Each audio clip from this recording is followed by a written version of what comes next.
E fala, torcida São Paulina, começando mais um vídeo no canal. No vídeo de agora vamos estar vendo aí todas as últimas notícias dessa segunda-feira do nosso querido Tricolor e eu já quero que você comente aí.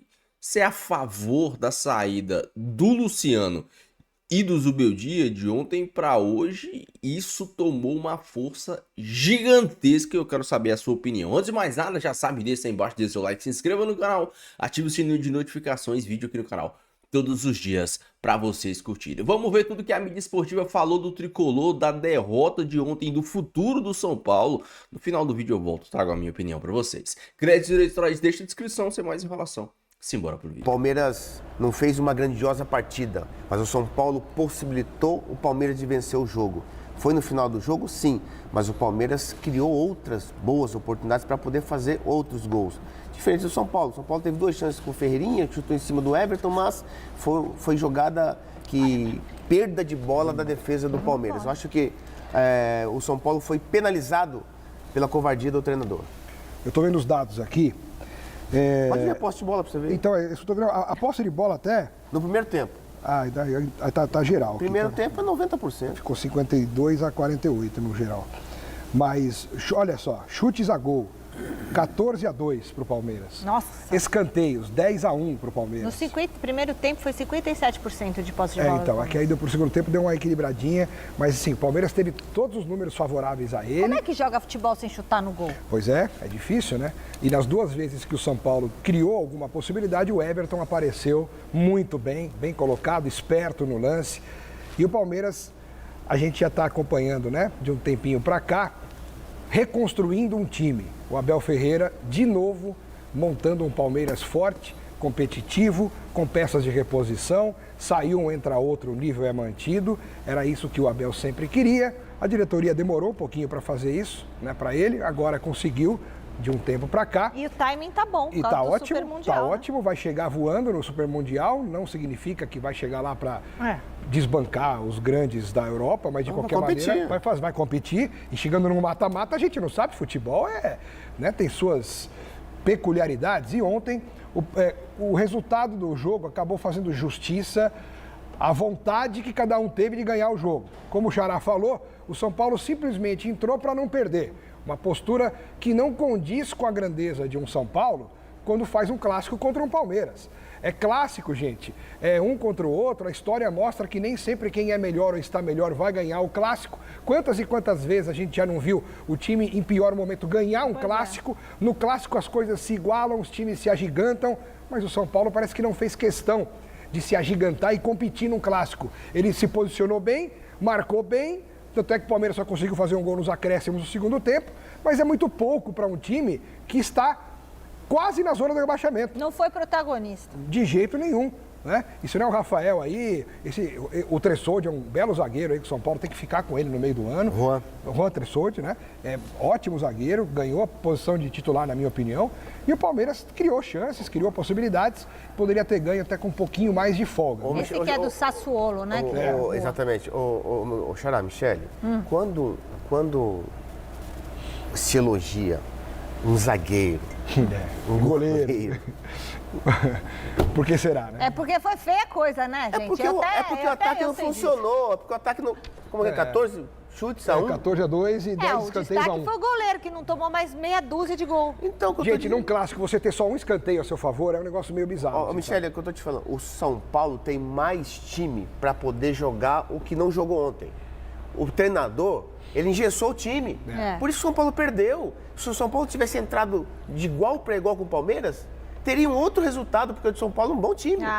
Agora entrar acovardado, jogando por uma bola só, é muito pouco para o São Paulo. Simplesmente se lixa por isso. Se lixa para isso, passa por isso. Cara, achei que jogou bem. Entendeu? Inclusive. Acho que foi um bom jogo. Jogou melhor contra o Corinthians, na Arena Barueri. Mas pro São Paulo oferece mais resistência São Paulo, do Corinthians. A marcação do São Paulo é implacável, exatamente. Entendeu? Com 20 minutos de jogo já estava 2-0 para o Palmeiras. Exato. E o São Paulo não permite isso, é o tipo de jogo que não permite, certo? Lembrando que se você pegar, qual foi o último título de expressão? Grandão mesmo, Internacional. 2021, do Palmeiras, Sim. Libertadores contra o Flamengo. Daquele time só restaram o Everton, o Mike, o Marcos Rocha, o Veiga, O Gomes.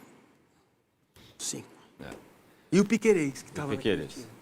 6. Então, o elenco já foi trocado. Trocado. O Massa fez a pergunta, dava para o São Paulo jogar mais? Uma boa parte da torcida acha que o São Paulo tem que jogar muito mais, Arnaldo. Contra o Palmeiras, não.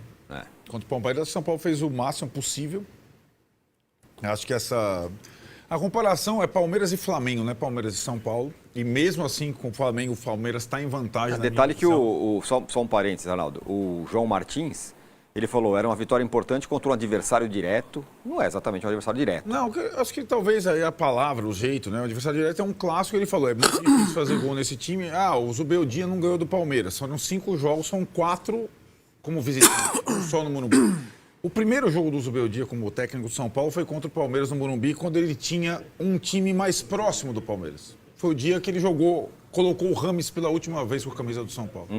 De lá para cá, o que aconteceu? O São Paulo fechou o cofre.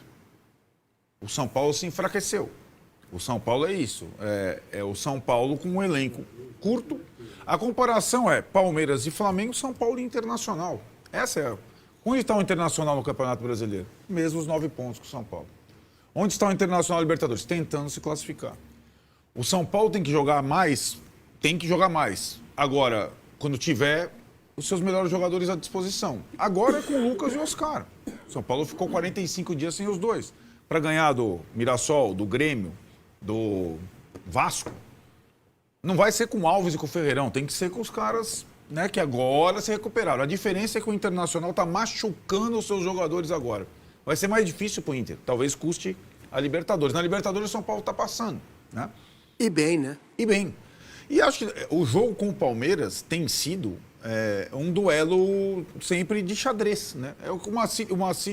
Por isso que eu falo, é muito melhor ouvir análise sobre o São Paulo de quem enfrenta o São Paulo, de quem olha o São Paulo à distância. O São Paulino não consegue. Sabe por quê? E é difícil. Porque o São Paulino ainda se coloca como o tricampeão do mundo. E o São Paulo não é tricampeão do mundo. O São Paulo não é nem campeão nacional mais. O São Paulo não está brigando por isso. O São Paulo está em outra raia. É assim, é momentâneo. Isso não é... É só pegar, eu falei com o Versão antes de entrar aqui, é só pegar... 2014 é um ano marcante para o Massini, é o 7-1, não sei o que lá. 2014 o São Paulo tinha Kaká, Luiz Fabiano, Ganso e tal, e o Palmeiras estava caindo para a segunda divisão. Ali era o contrário. De lá para cá mudou. O Palmeiras está lá, o São Paulo está aqui. E o São Paulo endurece os jogos com o Palmeiras. Taticamente falando, em termos de esforço. E é aquilo, quando vai para a troca, para o revezamento, não que o São Paulo tivesse um banco fraco ontem, o São Paulo começa a ter um banco, mas o Pablo não tinha jogado ainda, desde a fratura, o Oscar não tinha jogado ainda, desde a lesão, então a questão ainda física dos caras era muito distante. E o Massini cita bem. No que o Zubeldia sente, o Palmeiras sente a questão do desgaste, diminui, o São Paulo começa a ter um mínimo de controle no jogo. E aí o futebol é maravilhoso porque tem detalhes. Se vocês repararem, a expulsão do Abel incendeia o estádio, no momento mais morto do estádio. É verdade. O estádio tinha abaixado, o Abel levantou o estádio com a expulsão dele. Saiu rapidinho, tal. Vamos precisar e aí ele começa, né, porque é a comissão técnica, as trocas que o Massini descreveu. Sai o jogo pelo lado, deixa o jogo com o lateral, com o Piquerez, e começa o jogo pelo meio. Que time tem 3 canhotos criadores para botar no meio da partida? Sendo que já tinha entrado o Felipe Anderson. Ele arriscou, né? Ele botou o Veiga como segundo. Ele arriscou e poderia perder. O São Paulo teve a chance. Então ficou um jogo mais tomar franco. Um gol, sim. Poderia. E o Zubeldia arriscou também, né? E quando Ontem não dá para falar que o Zubeldia foi retranqueiro. Não, o cara então, tirou o Cedric e depois o Ferreirão. Esse carimbo estúpido, medíocre, míope, de uma dificuldade de leitura muito grande. Se o Cedric não estava machucado ou cansado, ele Mas estava, né? Bom, é o jogador mais velho do time. Ele não aguenta toda a coisa. E aí é isso. Sai o Cedric entre um menino, o time perde, em vez de ganhar. Não deu conta. Que era a substituição que todo mundo queria, a substituição ofensiva. O Zubeldia acabou o jogo com Ferreirão, Luciano, Oscar e Vocês André. perceberam como, no segundo tempo, a partir das trocas, o Palmeiras começou a ganhar todas as divididas? Sim. Deu para perceber isso? Deu. Só eu que vi. O Abel começa... Não, na transmissão do Premier, o Fernando Praz, que aliás comenta muito bem, falou assim, agora tá claro que tem uma diferença física em campo. Ele falou. Então, mas aí que tá.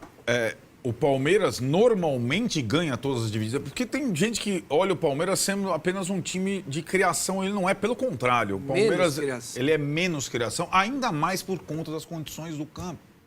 O campo sintético permite pouca criação, ele é mais rápido, é muito choque, força, bola parada, escanteio, pressão. É assim que é o campo sintético, gente. Né? Não é a cadência, vem cá, toca aqui, toca lá, não é assim. O Palmeiras pode jogar de todas as formas. No sintético tem que jogar dessa forma. Tem que abafar o adversário, marcar a saída de bola. É assim que joga. Ganhar numa bola parada, ganhar num rebote de goleiro. Esse é o jogo do campo sintético. Agora, nessa comparação, o Palmeiras, e o Massini assistiu Flamengo e Bahia, a questão das trocas, a questão física, ela vai se impor sobre o Flamengo também. Ela está se impondo sobre o Flamengo. 2 caras saíram machucados ainda no primeiro tempo. Né? Quantas lesões o Flamengo teve na temporada? Qual é a média de idade do Flamengo?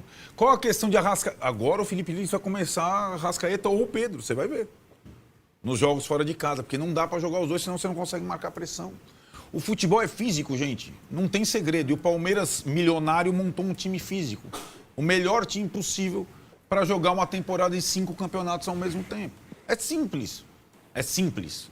O Palmeiras se armou, como sempre se faz, aliás, ele opta por jogadores mais físicos, mais jovens. E agora muito bons tecnicamente. Não são escolhidos só pela questão física e pela questão de idade. Também pela questão técnica. O Palmeiras contratou um cara de 25 milhões de euros que decidiu o jogo ontem. Certo? É isso. Isso faria a diferença. E vai fazer a diferença na temporada. Não dá para dizer que vai ganhar tudo, não sei. Tem os 3 próximos jogos desafiadores para manter a liderança do brasileiro até a parada. Não sei como será o Mundial para Palmeiras e Flamengo. Qual o impacto positivo, negativo. Se vai ter algum que vai correr por fora, como o Cruzeiro e tal. Mas não tem comparação. A ponto de a gente já perceber no discurso que o Flamengo vai para a janela com o pé na porta, porque senão ele não vai ganhar nada. E o Palmeiras vai ganhar tudo. E o São Paulo não vai para a janela. Então não é uma outra raia. É uma outra raia. Onde o São Paulo pode se dar bem? Na Libertadores. Se o São Paulo joga com o Palmeiras na Libertadores, vai ter jogo. Lá e cá. Professor Celso, preocupa o São Paulo pelo seguinte, na Libertadores está sossegadito. Quase igual ao Palmeiras. O Palmeiras já está classificado, o São Paulo praticamente. Mas no Brasileirão, o São Paulo entra naquela que você destacou semana passada. Enquanto estava empatando e não tinha perdido, é o invicto. Agora, alguém já pode dizer, olha aí, só ganhou um jogo até agora. Está beirando o Z4. Olha, está cheio de empate. São 7 rodadas, o São Paulo, imagino que tenha, então, 5 empates, 1 vitória e 1 derrota. É isso. Não é isso? É aquela conta dos 3 empates que equivalem a 2 derrotas, porque são 6 pontos perdidos. Uma vitória, 6 empates. Bateu essa realidade. Já foram 8. Então tá certo. 6 empates, 1 e 1. 1 derrota e 1 vitória. Agora tem coisas boas. O Oscar já voltou, o Lucas só não voltou porque o gramado era sintético, está voltando. Vai acabar a desculpa do Zubeldia dos desfalques, que agora com o time inteiro o time vai ter que andar, e eu acredito que vai andar. Mas ele não usou isso como desculpa. Não é desculpa, vamos dizer o álibi dele. O álibi, né? Boa. Porque ele desculpa não, mas dá todo impressão, mundo usa. Dá a impressão que desculpa é uma coisa meio pejorativa. É o álibi que ele tem, né? É uma desculpa ele justificada. até que se virou bem, né? E essa é uma questão, né, Prof? Quando você começa a confrontar com o Palmeiras, é difícil. Eu sei que é o clássico, que é um rival, que é um jogo que tem muita história, que tem muito peso.